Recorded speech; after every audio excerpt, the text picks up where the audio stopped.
Hello दोस्तों, कैसे हैं आप सभी। उम्मीद करता हूं आप सभी बहुत ही अच्छे होंगे। तो आज के इस वीडियो में हम पढ़ने वाले हैं क्लास 10th फिजिक्स का तीसरा अध्याय जो है विद्युत। तो विद्युत का ये दूसरा वीडियो है। इससे पहले हमने पहला वीडियो बनाया था, तो यदि आपने नहीं देखा तो आप चैनल पे जाकर उसको देख सकते हैं। तो इस वीडियो में हम कौन कौन से टॉपिक पढ़ने वाले हैं उसको हम जान लेते हैं। तो सबसे पहले इस वीडियो में हम पढ़ेंगे सबसे इंपॉर्टेंट मोस्ट इंपॉर्टेंट क्वेश्चन जो है ओम का नियम। तो ओम का नियम क्या होता है पूरा हम डिटेल में समझेंगे। उसके बाद दूसरा हम जानेंगे कि प्रतिरोध किसे कहते हैं। प्रतिरोध के संबंध में जो भी टॉपिक आएंगे उसको हम देखेंगे। उसके बाद आता है कि ओम, एक ओम का परिभाषा। अब ओम का परिभाषा बहुत बार पूछा गया है एग्जाम में, ठीक है, वेरी इंपॉर्टेंट है, तो इसको हम देखेंगे। उसके बाद आता है कि प्रतिरोध को प्रभावित करने वाले कारक कौन कौन से होते हैं, तो इसको हम जानेंगे। और उसके बाद ये तीन इंपॉर्टेंट क्वेश्चन आते हैं जो है प्रतिरोध के संबंध में। ये तीनों का परिभाषा पूछा जाता है कि चालक किसे कहते हैं, या चालक ना कहकर सुचालक भी कह दिया जाता है, दूसरा कुचालक और तीसरा अर्धचालक। तो ये क्या होते हैं इसको हम जानेंगे। उसके बाद हमारा अंतिम टॉपिक होगा कि विशिष्ट प्रतिरोध क्या होता है, या इसे हम प्रतिरोधकता के नाम से भी जानते हैं, तो इसके बारे में भी हम जानेंगे। तो आशा करते हैं कि आपको जो भी पॉइंट्स यहाँ पे बताए गए हैं ये आपको समझ में आ गया होगा। तो हम एक एक करके इसको समझेंगे। तो चलिए दोस्तों अपने टॉपिक को शुरू करते हैं। तो सबसे पहला हमारा पॉइंट्स होगा कि ओम का नियम।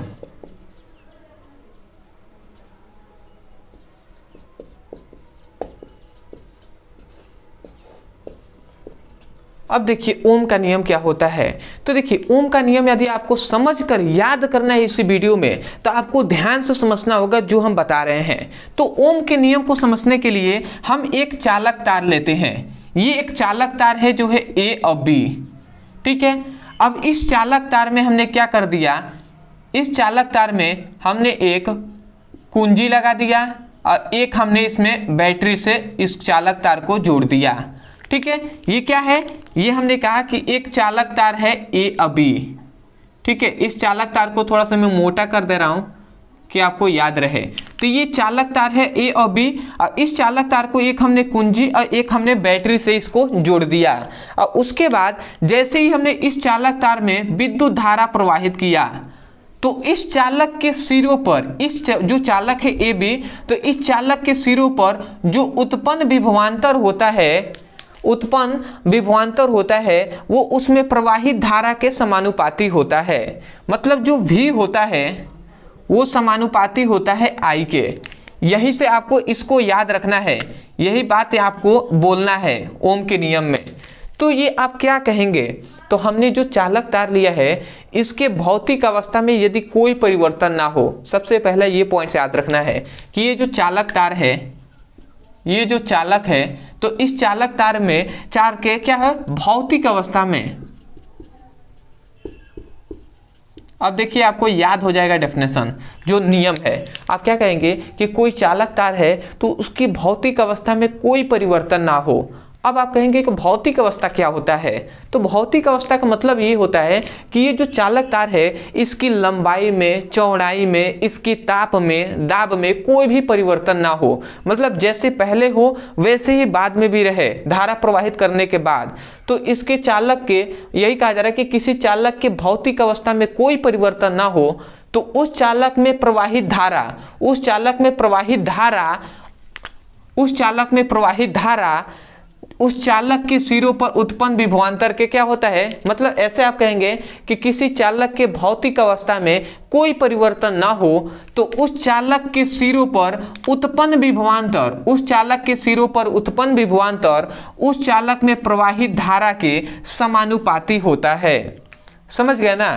तो एक बार और मैं डेफिनेशन बोल रहा हूं, आप ध्यान से सुनिए और लिखिए। ये भी है विभवांतर, आई क्या है विद्युत धारा है। तो यहाँ पे हमने वही लिखा है कि किसी चालक के भौतिक अवस्था में कोई परिवर्तन ना हो, तो उस चालक के सिरों पर उत्पन्न विभवांतर उसमें प्रवाहित धारा के समानुपाती होता है। ये समानुपाती का चिन्ह है। तो आशा करते हैं कि आप लिख लिए होंगे। तो मैं लिख दे रहा हूं यहाँ पर। आप क्या लिखेंगे ओम के नियम में, आप लिखेंगे कि इस नियम के अनुसार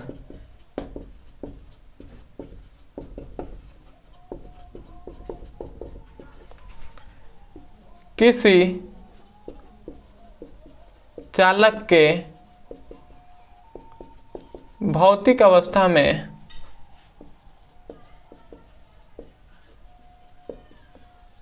कोई परिवर्तन न हो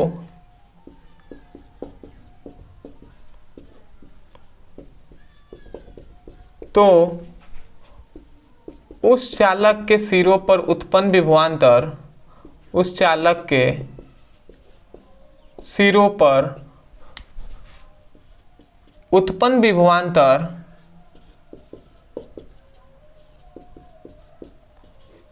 उस चालक में प्रवाहित धारा के समानुपाती होता है। तो हम क्या लिखेंगे, विभवांतर उस चालक में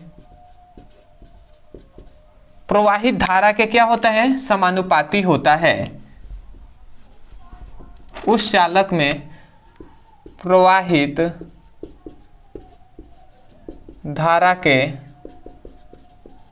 समानुपाती होता है। तो आशा करते हैं कि आप ओम का नियम यहाँ से समझ भी गए हैं और यहाँ से आप लिख भी लेंगे। ठीक है, तो आशा करते हैं इतनी बात आप समझ गए होंगे। अदरवाइज यहाँ से एक फॉर्मूला निकलता है, इसको आप ध्यान दे दीजिएगा। ये समानुपाती का चिन्ह है, तो ये जब समानुपाती का चिन्ह हटता है और इक्वल का चिन्ह आता है तो यहाँ पे एक नियतांक आता है जो है आर। ठीक है, तो ये आर एक नियतांक यहाँ पर आता है। अब इस नियतांक में अब देखिए यहाँ पे कुछ नहीं, तो बीच में क्या है, गुणा है। तो इस गुणा में ये आई है, तो इस आई को यदि हम इधर भेजते हैं बराबर के इधर, तो ये इधर गुणा में है, इधर आएगा तो क्या कराएगा, भाग कराएगा। ठीक है, तो ये R equal to V by I हो जाएगा। ठीक है, क्योंकि इधर ये गुणा में था और इधर भी में आएगा तो भाग ही ना कराएगा। तो देखिए भी में भाग करा रहा है, तो हम इस प्रकार लिख सकते हैं। तो ये फॉर्मूला मिलता है और यहाँ से ये जो मिलता है यही है प्रतिरोध। जो आर मिलता है वो प्रतिरोध है और वी क्या है, विभवांतर है, और जो आई है विद्युत धारा है। ठीक है, तो यहाँ से ही हमें प्रतिरोध का उत्पत्ति होता है। तो ओम का नियम आपको आशा करते हैं आप समझ गए होंगे और इस फॉर्मूले को आप लिख लेंगे। इस फिगर को भी जरूर बनाइएगा। ठीक है, तो अब हम देख लेते हैं इसके आगे के जो टॉपिक जो है कि प्रतिरोध किसे कहते हैं। तो स्क्रीनशॉट आप ले सकते हैं। ठीक है, मैं हट रहा हूँ, ले लिए हैं। अब हम देखते हैं प्रतिरोध। तो किसी भी भौतिक राशि का हम जानते हैं परिभाषा या तो उसके फिगर से या हम उसके फॉर्मूले से करते हैं। तो इसका भी प्रतिरोध का फॉर्मूला होता है R equal to V by I. R equal to V by I किसका फॉर्मूला होता है, प्रतिरोध का। तो यदि आप यहाँ पे थोड़ा सा ध्यान से देखें तो ये V क्या है, विभवांतर है। ठीक है, I क्या है, विद्युत धारा है, और R क्या है, प्रतिरोध है। तो देखिए प्रतिरोध का हम दो तरीके से डेफिनेशन कर सकते हैं। सबसे इजी डेफिनेशन ये हो जाएगा, तो जो ये विभवांतर है ये हमने क्या बताया था कि चालक के सिरों पर उत्पन्न विभवांतर है जो है भी। कोई भी चालक है तो उसके सिरों पर जो उत्पन्न विभवांतर होता है वही तो है ना वी। तो हम यही कहेंगे कि किसी चालक के सिरों पर उत्पन्न विभवांतर तथा उस चालक में प्रवाहित धारा के अनुपात को हम क्या कहते हैं, प्रतिरोध कहते हैं। तो ये आपका पहला डेफिनेशन है और सबसे इजी डेफिनेशन है जो आप फॉर्मूले को देखकर ही कह सकते हैं। ठीक है, तो आप क्या कहेंगे कि किसी चालक के सिरों पर उत्पन्न विभवांतर तथा उस चालक में प्रवाहित धारा के अनुपात को प्रतिरोध कहते हैं। तो आशा करते हैं कि आप सुनकर लिख भी लिए होंगे और आपको समझ में भी आया होगा। यदि आपको एक बार में सुनकर याद नहीं होता है तो आप वीडियो को पीछे करके इसको थोड़ा सा बार बार सुनिए और उसके बाद आप याद कर लीजिए। तो आशा करते हैं आपको सबसे पहला डेफिनेशन समझ में आ गया होगा। तो चलिए, मैं पहला तो नहीं, मैं दूसरा एक और डेफिनेशन है वो मैं लिखूंगा। ठीक है, तो पहला इजी है तो आप लिख सकते हैं। दूसरा आप डेफिनेशन ऐसे भी कर सकते हैं, फॉर्मूला से यदि आप करना चाहें तो जो आई है, यदि आई को हम एक ले लेते हैं, एक मतलब एकांक, एक मतलब एकांक कहें या इकाई कहें, तो यदि विद्युत जो धारा है उसको हम इकाई ले लेते हैं, इसका मान यदि एक हो तो जो R होगा वो V के बराबर हो जाएगा। इसका मतलब जो V है वो R के इक्वल हो जाएगा।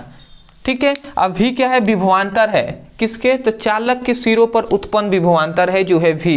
R क्या है, प्रतिरोध है। तो हम यही कहेंगे कि किसी चालक में, कोई ये चालक है, पूरा हम डीप में डिस्कस कर रहे हैं, तो किसी चालक में इकाई धारा प्रवाहित की जाए या एकांक धारा प्रवाहित की जाए तो उस चालक के सिरों पर उत्पन्न विभवांतर, उस चालक के सिरों पर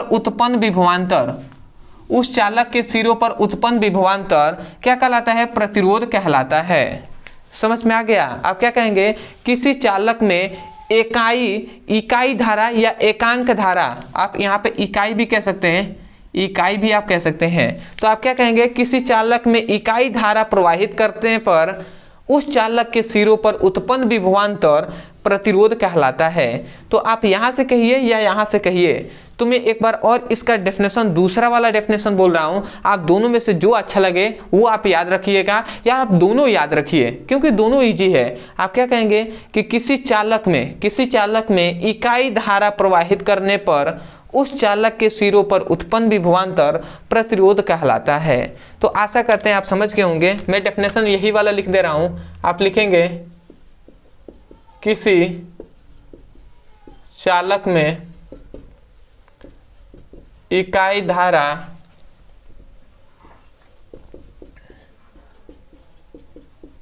प्रवाहित करने पर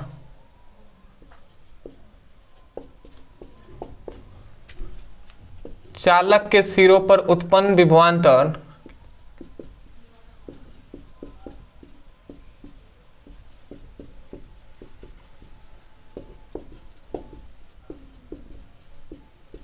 प्रतिरोध कहलाता है।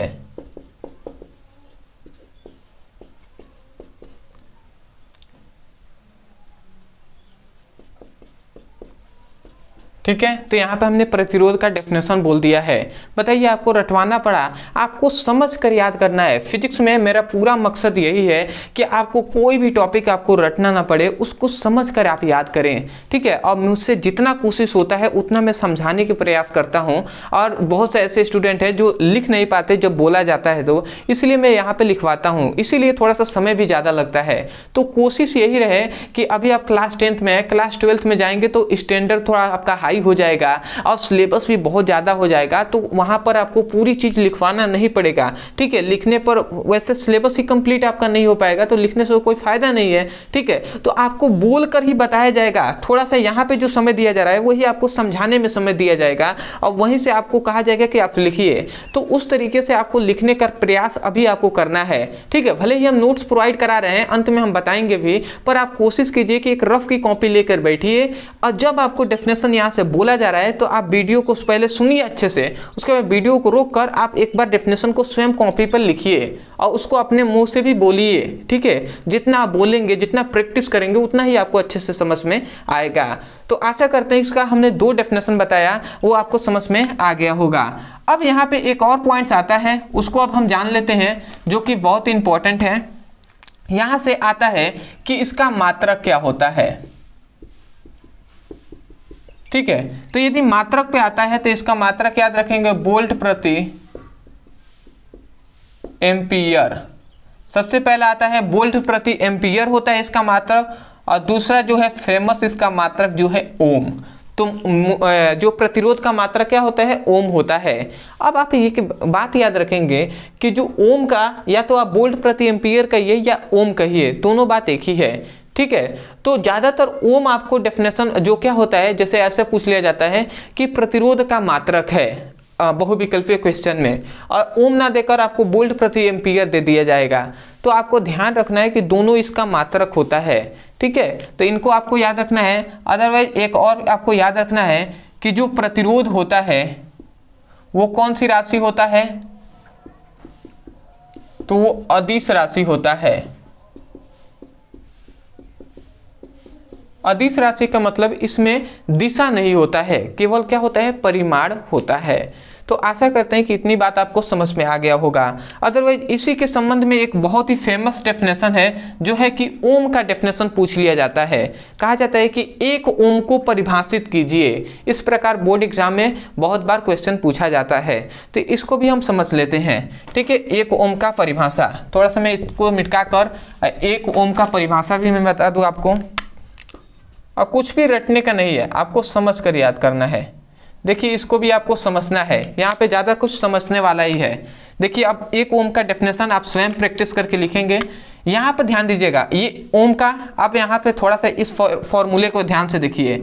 अब इस फॉर्मूले में यदि आई का मान हम 1 ले लेते हैं, मतलब इकाई हम ले लेते हैं, तो यदि इसका मान हम 1 ले लेते हैं और जो v है मतलब चालक के सिरों पर जो उत्पन्न विभवांतर है उसका ये मान हम 1 ले लेते हैं। इसका मात्रक होता है एम्पियर और इसका विभवांतर का मात्रक होता है वोल्ट। देखिए इसी प्रकार परिभाषा किया जाता है। जब इन दोनों का मान हम 1 ले लेंगे तो इसका मान क्या हो जाएगा, 1 ही ना हो जाएगा। तो जो प्रतिरोध होगा वो क्या हो जाएगा, 1 ओम कहलाएगा। आपको नहीं समझ में आया? जब इन दोनों का मान 1 हो जाएगा तो R का भी तो मान 1 ही हो जाएगा ना। जब V का मान 1 और I का मान 1, तो 1 से 1 कैंसिल हो गया तो R = 1 ही तो हुआ। और प्रतिरोध का मात्रा क्या होता है, ओम होता है। तो वही हमने कहा कि जो R होगा वो 1 ओम के बराबर हो जाएगा। तो यहाँ पर हमने अब यहाँ पर इतनी बात हमने लिख दिया कि इसका मान मतलब I का मान और V का मान दोनों का मान यदि 1-1 हो तो जो R होगा वो भी 1 के बराबर होगा। और R का मात्रक ओम होता है तो हमने लिख दिया 1 ओम। अब यही से हम डेफिनेशन कैसे करेंगे, ये मोस्ट इंपॉर्टेंट है। तो आप यही कहेंगे कि ये कोई चालक तार है। ये क्या है, एक चालक तार है। तो आप यही कहेंगे कि किसी चालक तार में 1 एम्पियर की धारा प्रवाहित करने पर उस चालक के सिरों पर 1 वोल्ट का विभवांतर उत्पन्न हो जाता है, तो उस चालक में उत्पन्न प्रतिरोध 1 ओम कहलाता है। बताइए, डेफिनेशन रटना पड़ा, समझ कर याद कीजिए। ठीक है, पूरा मकसद यही होना चाहिए कि हमको समझ कर याद करना है, कुछ भी रटना नहीं है। ये कोई चालक तार है, हम कह रहे हैं कि इस चालक तार में यदि हम 1 एम्पियर की धारा प्रवाहित करते हैं, ठीक है, ये विद्युत धारा ही तो है और ये क्या है, विभवांतर है। तो हम यही कह रहे हैं कि किसी चालक में 1 एम्पियर की धारा प्रवाहित करने पर उस चालक के सिरों पर 1 वोल्ट का विभवांतर उत्पन्न हो जाता है, तो उस चालक में उत्पन्न प्रतिरोध 1 ओम कहलाता है। तो आशा करते हैं कि आपको समझ में आ गया होगा और आप डेफिनेशन को सुने होंगे। और इसको आप वीडियो को रोक कर, अगर एक बार में आपको याद ना हो तो आप रुकिए वीडियो को और इसके बाद एक बार पढ़िए इसको, एक बार स्वयं आपको इसको देखकर आप डेफिनेशन कीजिए। ठीक है, तो आप कर रहे होंगे या आपको जो बोला जा रहा है उसी को सुनकर आप नोट्स में इसका परिभाषा स्वयं लिखिए। चलिए कम से कम एक तो लिखिए। तो एक बार और मैं बोल रहा हूँ, ध्यान से सुनिए और लिखिए। आप क्या लिखेंगे, किसी चालक में 1 एम्पियर की धारा प्रवाहित करने पर उस चालक के सिरों पर 1 वोल्ट का विभवांतर उत्पन्न हो जाता है, तो उस चालक में उत्पन्न प्रतिरोध 1 ओम कहलाता है। तो आशा करते हैं कि आपने लिख लिया होगा। ठीक है, आप चाहें तो एक बार बोलकर प्रैक्टिस कर सकते हैं और चाहें तो स्क्रीनशॉट भी ले सकते हैं। मैं थोड़ा सा साइड हट रहा हूँ, ले लिए होंगे कि प्रतिरोध को प्रभावित करने वाले कारक।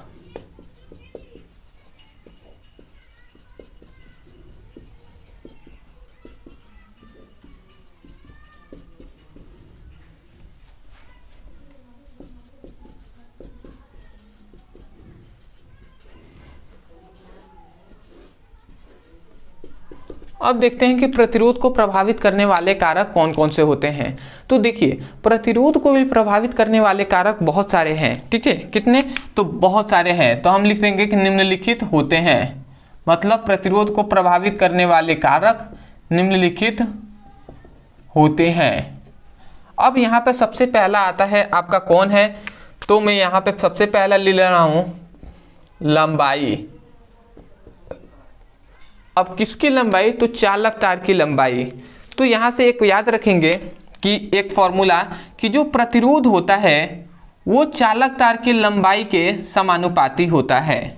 जो आर होता है, आर मतलब प्रतिरोध और एल क्या है, लंबाई है, ये है प्रतिरोध और एल क्या है, लंबाई है। तो यहाँ पे यही बताया जाता है कि किसी चालक तार का प्रतिरोध उस चालक तार के लंबाई के समानुपाती होता है। ठीक है, एक बार और मैं बोल रहा हूं, आप लिखिए। आप क्या लिखेंगे, किसी चालक तार का प्रतिरोध उस चालक तार के लंबाई के समानुपाती होता है। तो आशा करते हैं आप लिख लिए होंगे। अब इसका मतलब क्या होता है वो हम समझ लेते हैं। तो समानुपाती का मतलब ये होता है कि यदि किसी चालक तार की लंबाई को हम बढ़ाते हैं, यदि किसी चालक तार की लंबाई को यदि हम बढ़ाते हैं तो प्रतिरोध का मान भी क्या होगा, बढ़ेगा। और प्रतिरोध का मतलब होता है कि धारा के मार्ग में उत्पन्न अवरोध, ये इसका अर्थ होता है, परिभाषा नहीं होता है, अर्थ मीनिंग होता है कि धारा के मार्ग में उत्पन्न जो अवरोध होता है, अवरोध का मतलब जो रुकावट होता है, उसे ही हम प्रतिरोध कहते हैं। तो इसका मतलब क्या हुआ कि मतलब किसी चालक तार में यदि धारा बह रही है, ये कोई चालक तार है, इसमें धारा बह रही है, तो यदि चालक तार की लंबाई यदि बहुत लंबी होगा, यदि चालक तार बहुत लंबा हो जाएगा तो जो धारा बहेगी ना, तो प्रतिरोध इसका बहुत ही अधिक हो जाएगा। और जब प्रतिरोध अधिक हो जाएगा तो क्या होगा, धारा कम बहेगा, क्योंकि प्रतिरोध क्या करेगा, इस धारा को रोकेगा, इस धारा को क्या करेगा, यहाँ से रोकेगा, कहेगा कि आगे मतलब बढ़ने नहीं देगा, बहुत ही कम धारा यहाँ से आगे जाएगी। तो इसका मतलब क्या हुआ कि चालक तार की जितनी लंबाई को आप बढ़ाएंगे प्रतिरोध भी उतना अधिक बढ़ेगा, जिसके कारण धारा कम प्रवाहित होगी। जैसे कि मान लेते हैं कहीं आपको दूर एक बल्ब लगाना हो, तो आप क्या करेंगे कि तार को लंबे दूर तक ले जाएंगे और यहाँ पे एक लाइट आप जला लेंगे अपने घर पर, और घर से आप मतलब मान लेते हैं 100 मीटर की दूरी पर आप एक बल्ब जला रहे हैं, तो वहाँ पे जो बल्ब जलेगा ना वो थोड़ा सा डिम जलेगा। क्यों डिम जल रहा है, क्योंकि चालक तार की लंबाई बढ़ गई है। और जब चालक तार की लंबाई बढ़ गई है तो धारा के मार्ग में उत्पन्न जो प्रतिरोध है वो अधिक हो रहा है, और प्रतिरोध अधिक होगा तो हम जानते हैं धारा कम प्रवाहित होगी, और जब धारा ही कम प्रवाहित होगी तो बल्ब जो क्या होगा वो डिम जलेगा कि नहीं, वो कम उजाला करेगा। तो आशा करते हैं कि पहली पॉइंट्स आपको समझ में आ गया होगा। तो आप क्या लिखेंगे, आप लिखेंगे कि चालक तार में उत्पन्न प्रतिरोध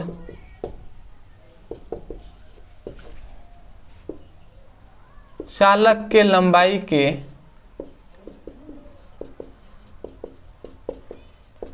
समानुपाती होता है।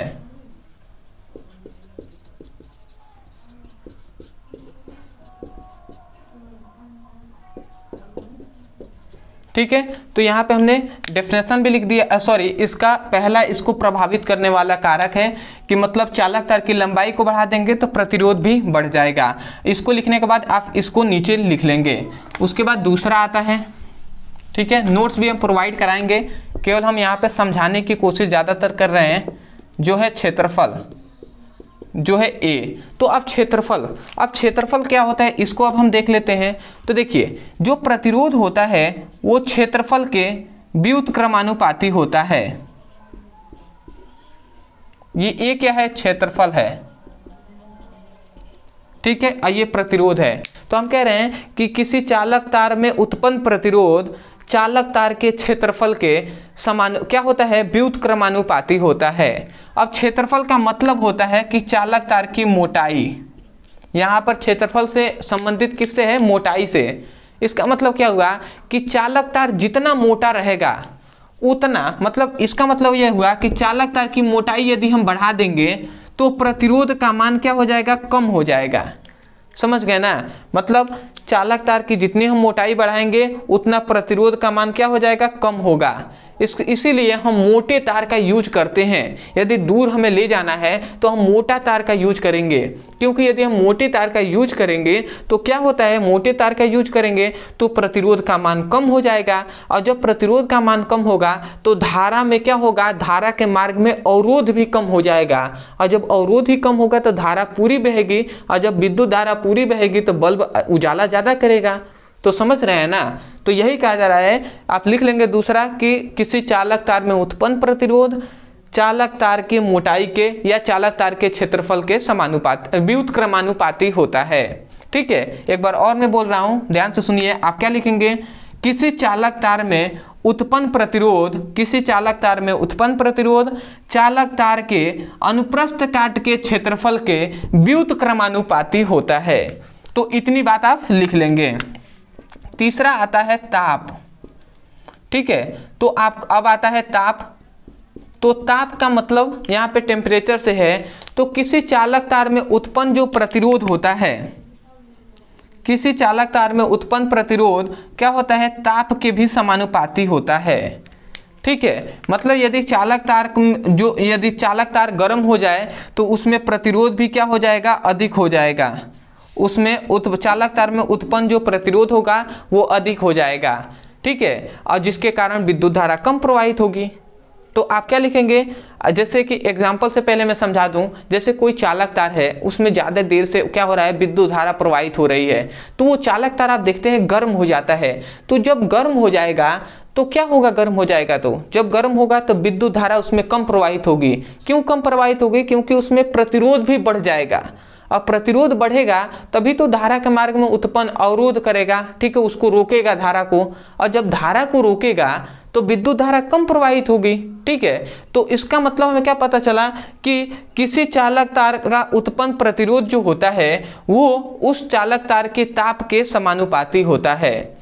तो आप इसको लिख लेंगे कि किसी चालक तार का उत्पन्न प्रतिरोध उस चालक तार के ताप के समानुपाती होता है।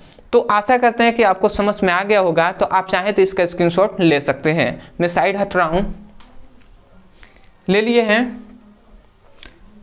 चलिए अब हम देखने वाले हैं प्रतिरोधों के संबंध में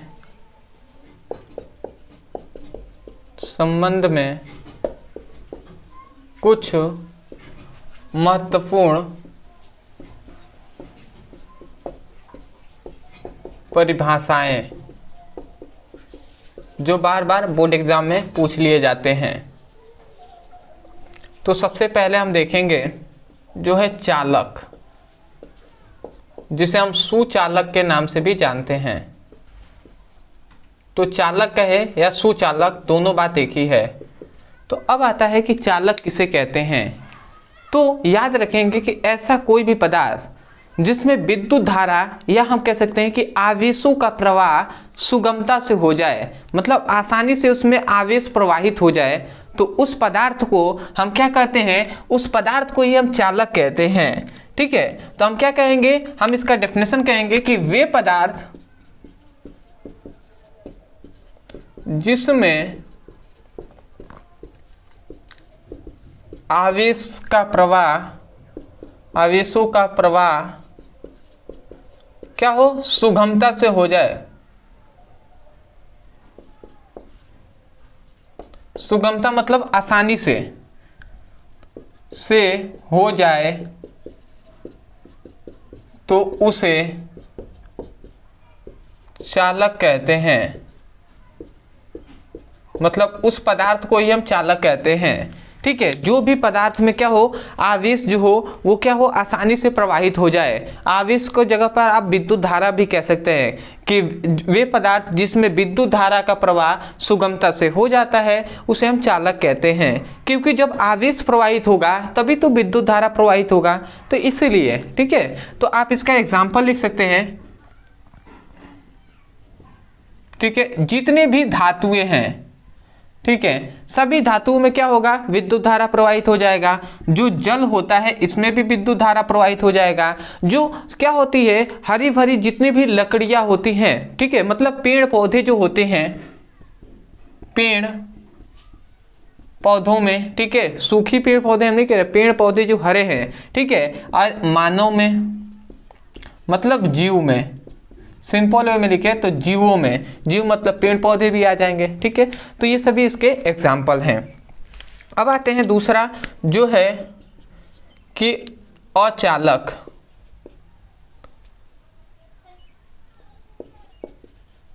या इसे हम कुचालक के नाम से भी जानते हैं। तो अब आता है कि अचालक या कुचालक क्या होता है। तो जस्ट जो कुचालक है वो इसके अपोजिट होता है। इसमें यह बताया जाता है कि वे पदार्थ जिसमें आवेशों का प्रवाह आसानी से नहीं होता है, तो उसे हम क्या कहते हैं, हम क्या कहते हैं, अचालक या कुचालक कहते हैं। तो हम क्या कहेंगे, वे पदार्थ जिसमें आवेश का प्रवाह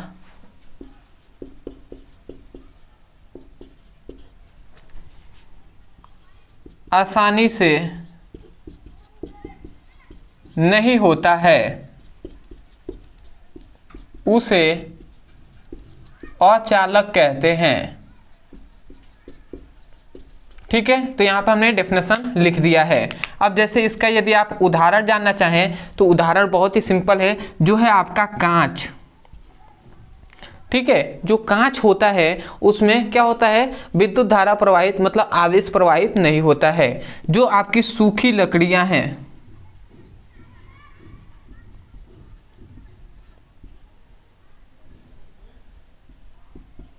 ठीक है, जो सूखी लकड़ियां हैं, जो रबड़ है, ठीक है, तो ये सूखी लकड़ियां हैं, रबड़ है, कांच है, इसमें क्या होता है, विद्युत धारा प्रवाहित नहीं होता है, मतलब आवेश प्रवाहित नहीं होता है। अब आता है तीसरा, एक और इंपॉर्टेंट है प्रतिरोध के संबंधित में, जो है अर्धचालक।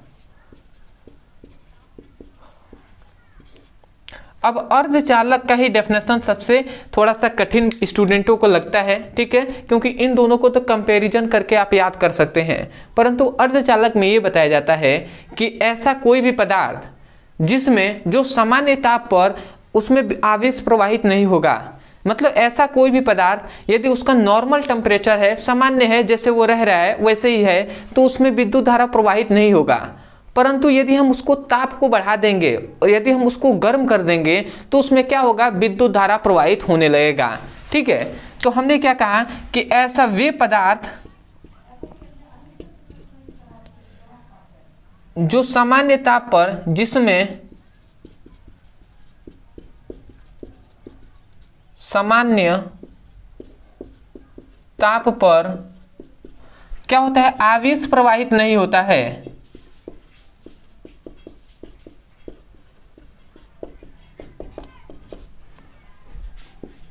ठीक है, समझिएगा कि वे पदार्थ जो सामान्य ताप पर आवेश उसमें प्रवाहित नहीं होता है, परंतु ताप बढ़ाने पर आवेश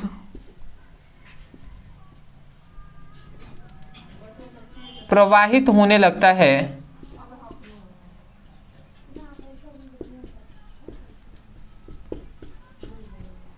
तो उस पदार्थ को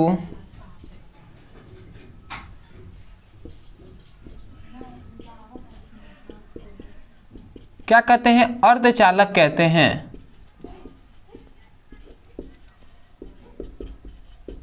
ठीक है, तो अर्धचालक हमने डेफिनेशन लिख दिया है कि ऐसा पदार्थ मतलब वे पदार्थ जो सामान्य ताप पर क्या होगा, आवेश प्रवाहित नहीं होगा, परंतु यदि हम ताप को क्या करते हैं, बढ़ाते हैं तो आवेश प्रवाहित होने लगता है, तो उस पदार्थ को ही हम अर्धचालक कहते हैं।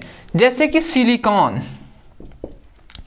ठीक है, जैसे कि आपका जो क्या होता है, सिलिकॉन होता है, इसमें क्या होता है, आवेश प्रवाहित यदि हम करते हैं तो इसमें आवेश प्रवाहित यदि सामान्य ताप हो, नॉर्मल टेम्परेचर हो, तो इसमें आवेश प्रवाहित नहीं होगा, परंतु एक समय के बाद यदि हम ताप इसको बढ़ा देते हैं तो इसमें विद्युत धारा प्रवाहित होने लगेगा। तो सिलिकॉन हो गया, जेई हो गया, जीए हो गया, ये सभी इसके एग्जाम्पल है। तो आशा करते हैं कि ये जो आपके तीनों प्रतिरोध के संबंधित में जो परिभाषाएं हैं ये आपको अच्छे से समझ में आ गया होगा। तो आप इसका चाहें तो स्क्रीनशॉट ले सकते हैं। इसके बाद हम अंतिम अपना टॉपिक पढ़ेंगे, उसके बाद वीडियो को हम समाप्त करेंगे, जो है विशिष्ट प्रतिरोध या प्रतिरोधकता, जो कि वेरी इंपॉर्टेंट है बोर्ड एग्जाम के लिए। तो स्क्रीनशॉट ले सकते हैं, आप ले लिए हैं। चलिए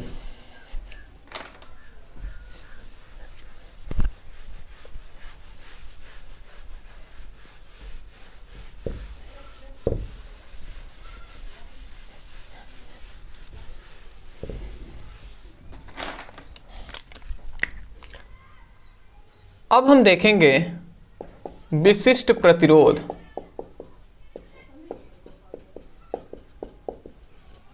या इसे ही हम प्रतिरोधकता के नाम से भी जानते हैं। तो विशिष्ट प्रतिरोध कहें या प्रतिरोधकता। अब आता है कि इसका परिभाषा क्या होता है, इसको हम समझते हैं। तो देखिए इसका परिभाषा बहुत ही सिंपल है, ठीक है। अब बहुत से ऐसे स्टूडेंट हैं जिनको बहुत ही कठिन भी लगता है, जो रट्टा मारेंगे। तो विशिष्ट प्रतिरोध बराबर होता है RA/L होता है, ठीक है। तो ये विशिष्ट प्रतिरोध का क्या है, फॉर्मूला है। तो इस फॉर्मूले को आपको याद रखना है। अब यहाँ पर जो क्या है, ये जो रो है ये है विशिष्ट प्रतिरोध,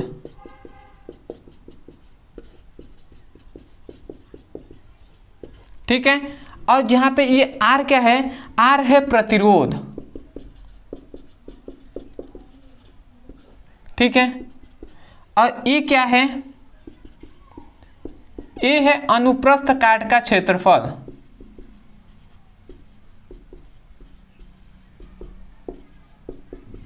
ठीक है। और तीसरा आता है जो L है, वो चालक तार की लंबाई है,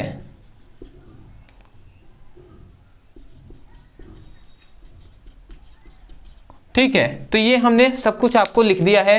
ये रो क्या है, विशिष्ट प्रतिरोध है, R क्या है, प्रतिरोध है, A क्या है, अनुप्रस्थ काट का क्षेत्रफल है, और L क्या है, चालक तार की लंबाई है।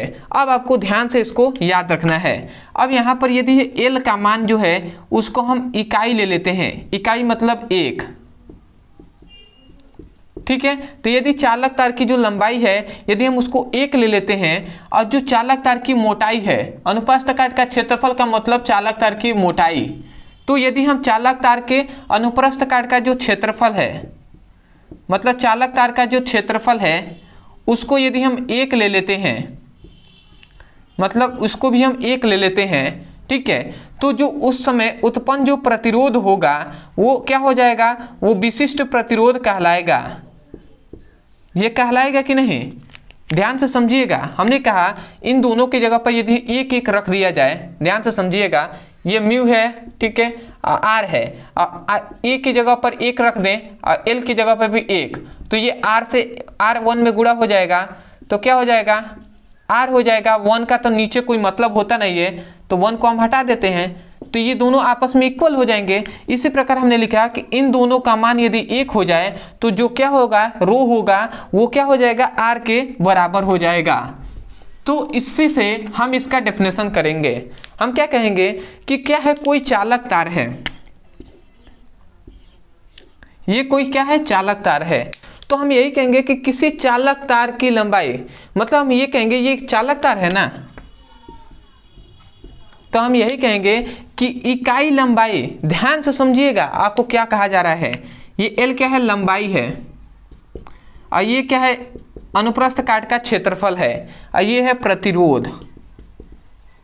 अब यही से हम डेफिनेशन करने वाले हैं। हम कहेंगे कि इकाई लंबाई व इकाई अनुप्रस्थ काट के क्षेत्रफल वाले चालक तार में उत्पन्न प्रतिरोध विशिष्ट प्रतिरोध कहलाता है। ध्यान से समझिएगा, कभी भी डेफिनेशन को रटना नहीं है। आपको रटने के लिए मैं हमेशा मना करता हूं, आपको समझ कर याद करना है। हम क्या कह रहे हैं कि इकाई लंबाई व इकाई अनुप्रस्थ काट के क्षेत्रफल वाले चालक तार में उत्पन्न प्रतिरोध विशिष्ट प्रतिरोध कहलाता है। मतलब ऐसा कोई भी चालक जिसकी लंबाई भी 1 हो और उसकी मोटाई भी 1 हो, तो लंबाई और मोटाई दोनों यदि 1 हो तो उस चालक तार में जो उत्पन्न प्रतिरोध होगा वही तो विशिष्ट प्रतिरोध कहलाएगा, या हम उसे प्रतिरोधकता के नाम से भी जानते हैं। तो आशा करते हैं कि आपको डेफिनेशन समझ में आ गया होगा। तो एक बार जो भी स्टूडेंट लिख रहे हैं उनके लिए मैं एक बार बोलना चाहूँगा, डेफिनेशन आप ध्यान से सुनिए और उसके बाद अपने नोट्स में लिखिए। आप क्या लिखेंगे कि इकाई लंबाई व इकाई अनुप्रस्थ काट के क्षेत्रफल वाले चालक तार में उत्पन्न प्रतिरोध विशिष्ट प्रतिरोध कहलाता है। तो आशा करते हैं कि आप लिख लिए होंगे। तो मैं यहाँ पे लिख दे रहा हूँ डेफिनेशन। आप क्या लिखेंगे कि इकाई लंबाई व इकाई अनुप्रस्थ काट का क्षेत्रफल वाले चालक तार में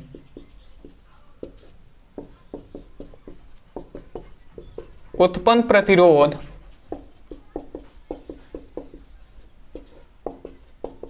विशिष्ट प्रतिरोध कहलाता है। उत्पन्न प्रतिरोध विशिष्ट प्रतिरोध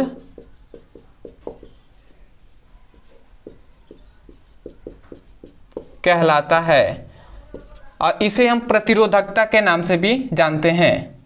इसे प्रतिरोधकता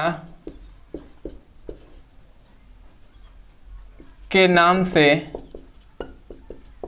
भी जाना जाता है।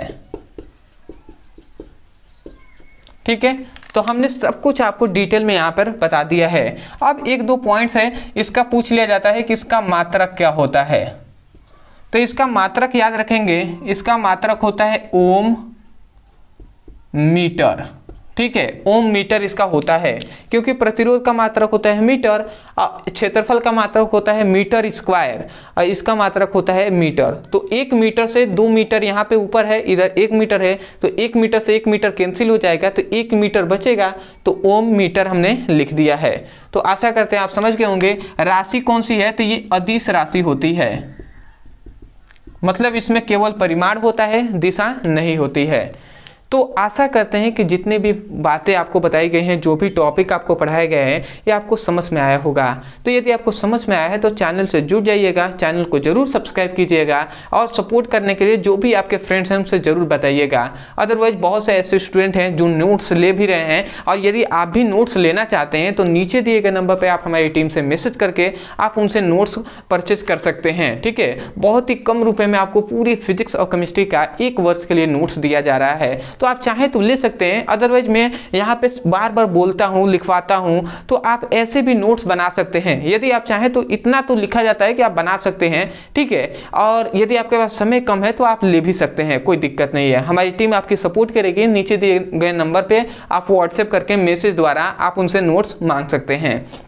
अदरवाइज यदि आपको क्लास 10th का फिजिक्स और केमिस्ट्री का चैप्टर वाइज सीक्वेंस में एक एक करके वीडियो को पढ़ना है तो आप चैनल के प्लेलिस्ट में जाकर वहां से पढ़ सकते हैं, या आपको वहां पर नहीं पता कि किस प्रकार हम ढूंढें तो इसी वीडियो के डिस्क्रिप्शन बॉक्स में आपको फिजिक्स और केमिस्ट्री का नोट्स आपको लिंक दिया जाएगा प्लेलिस्ट का। तो उस लिंक पे आप क्लिक करेंगे तो आपको पूरे फिजिक्स और केमिस्ट्री का वीडियो मिलेगा, तो वहां से उसकी पढ़ाई कर सकते हैं। अदरवाइज यदि आपको कहीं भी कोई भी समस्या आती है या किसी वीडियो का लिंक चाहिए तो आप हमसे डायरेक्ट बात कर सकते हैं। आप दो यहाँ पे दिखाई दे रहा है, इंस्टाग्राम और टेलीग्राम, तो इस पर मैसेज करके आप हमसे डायरेक्ट बात कर सकते हैं। तो चलिए दोस्तों, आज के लिए इतना ही, मिलते हैं एक नए टॉपिक के साथ। तब तक के लिए धन्यवाद।